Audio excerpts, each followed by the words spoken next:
Assalamualaikum warahmatullahi wabarakatuh. Izin memperkenalkan diri, nama saya Dita Maharani dengan NIM terakhir 142. Di sini saya akan mempresentasikan hasil tugas saya, yaitu kajian penemuan dan pengembangan obat anti angina non-nitrat dengan reseptor metabolisme miokard sebagai anti angina. Di sini ada latar belakang, yaitu angina muncul akibat mismatch supply oksigen dan kebutuhan energi miokard. Terapi nitrat efektif namun memiliki keterbatasan, yaitu toleransi dan efek hemodinamik. Pendekatan non-nitrat dikembangkan untuk mengatasi keterbatasan terapi vasodilator. Fokus pada modulasi metabolisme energi jantung agar lebih efisien saat iskemia.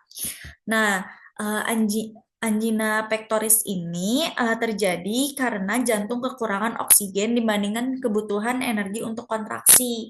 Selama terapi standar selalu memakai obat nitrat seperti nitrogliserin yang bekerja untuk melebarkan pembuluh darah.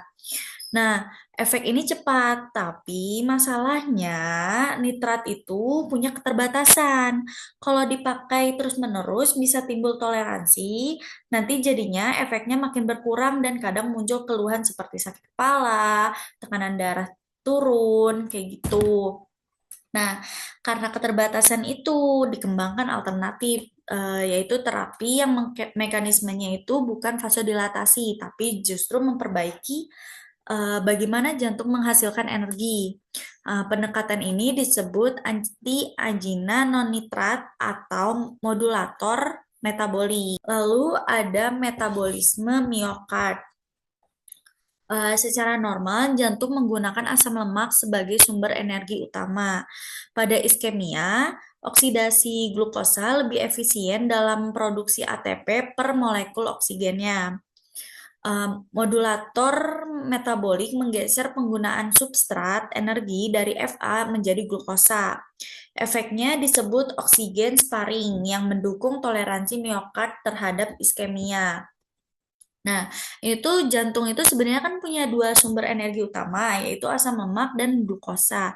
Pada kondisi normal, jantung itu lebih suka memakai asam lemak karena menghasilkan energi lebih banyak.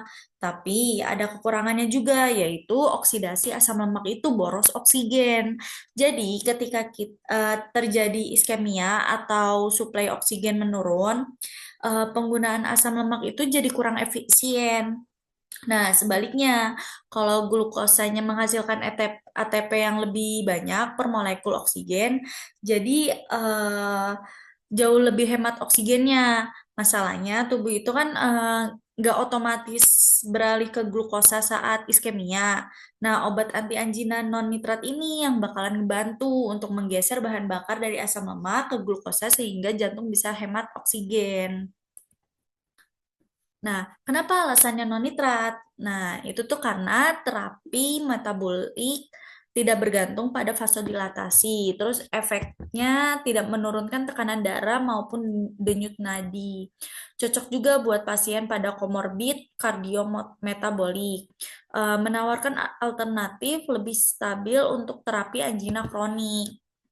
Nah, keuntungannya itu kan pendekatan ini adalah sifatnya non-hemodinamik.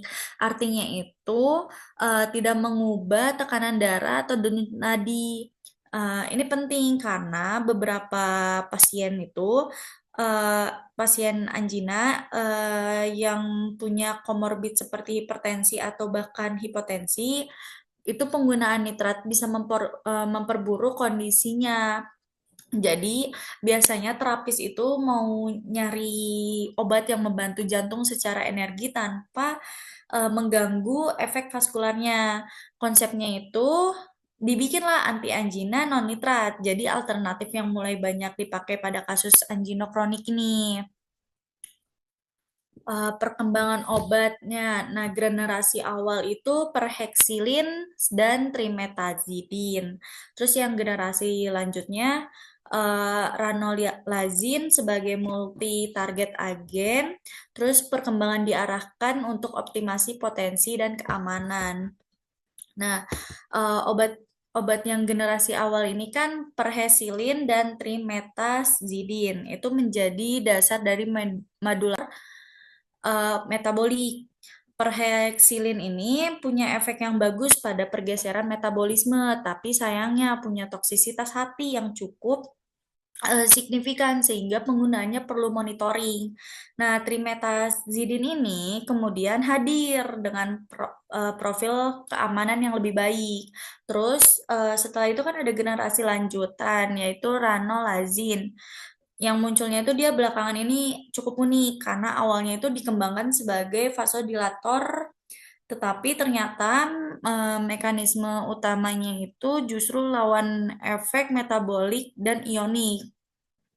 Jadi bukti kalau arah penemuan obat itu semakin multi target kayak gitu. Ada mekanisme kerja. Nah, meskipun golongannya tuh sama, mekanismenya tuh pada beda-beda. Trimetazidin ini menghambat enzim 3-KAT sehingga menurunkan oksidasi asam lemak secara langsung.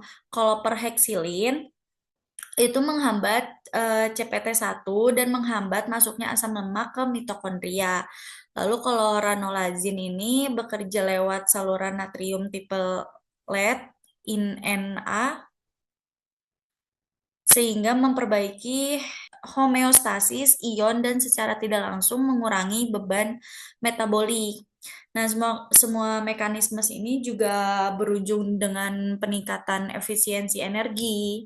Ada kimia medisinal.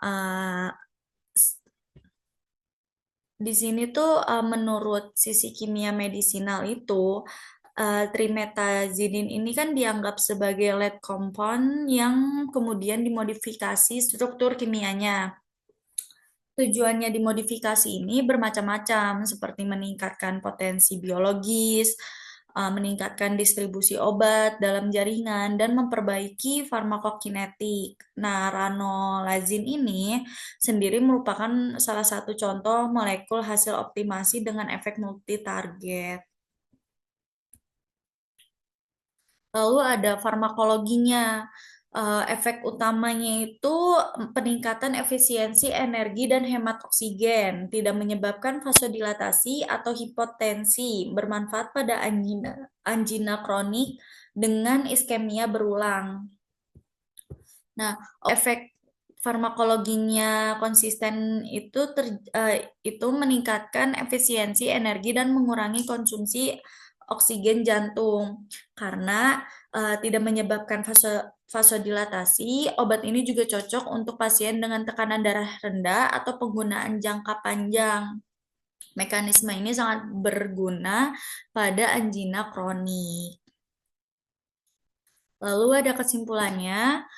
Kesimpulannya adalah pendekatan metabolik ini menawarkan alternatif non-nitrat pada angina. Jadi dari generasi awal yaitu ranolazin, terlihat bahwa pendekatan farmakologinya itu semakin kompleks dan berkembang ke arah multi-target. Nah, pendekatan kimia medisinalnya juga berperan penting dalam meningkatkan potensi dan menurunkan resiko toksisitas. Ya, sekian terima kasih. Mohon maaf jika ada salah pengucapan. Sekian dari saya. Wassalamualaikum warahmatullahi wabarakatuh.